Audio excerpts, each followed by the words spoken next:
ನೋಡಿ, ಇವತ್ತು RSS ಇರ್ಬೋದು, ಇನ್ನೊಂದು ಇರ್ಬೋದು, ಅವರು ಪ್ರಿಯಾಂಕಾ ಖರ್ಗೆ ಅವ್ರು ಕೊಟ್ಟಿರೋದು ಅವ್ರ ವೈಯಕ್ತಿಕ, ಅವ್ರ ಮಂತ್ರಿಗಳಾಗಿ ಅವ್ರು ಕೊಟ್ಟಿದ್ದಾರೆ. ನನಗೆ ಗೊತ್ತಿಲ್ಲ ಅದ್ರ ಬಗ್ಗೆ.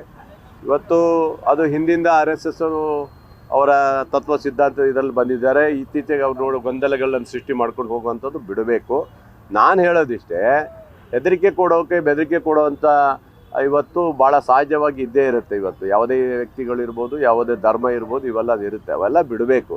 ರಾಜ್ಯದಲ್ಲಿ ಸರಿಯಾದ ರೀತಿಯಲ್ಲಿ ಎಲ್ಲ ಧರ್ಮವನ್ನು ತೆಗೆದುಕೊಂಡು ಹೋಗೋದು ನಮ್ಮೆಲ್ಲರ ಸರ್ಕಾರದ ಆದ್ಯತೆ ಇರುತ್ತೆ.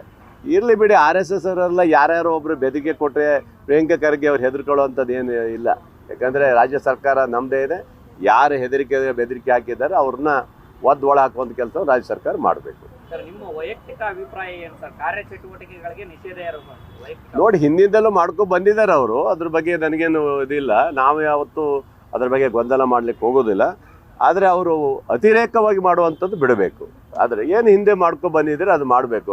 ಹಿಂದೆ RSS ಅವ್ರು ಮಾತ್ರ ಏನು ಪ್ಯಾಂಟ್ ಚಡ್ಡಿ ಹಾಕೊಂಡು ಓಡಾಡ್ತಿದ್ರು. ಆದರೆ ಇತ್ತೀಚೆಗೆ ಏನಾಗಿದ್ರೆ BJP ಕಾರ್ಯಕರ್ತರು ಅವ್ರು ಹಾಕ್ಸ್ಕೊಂಡು ಓಡಾಡ್ತಾ ಇದ್ದಾರೆ, ಬಿಟ್ಟರೆ ಬೇರೆ ಏನಿಲ್ಲ.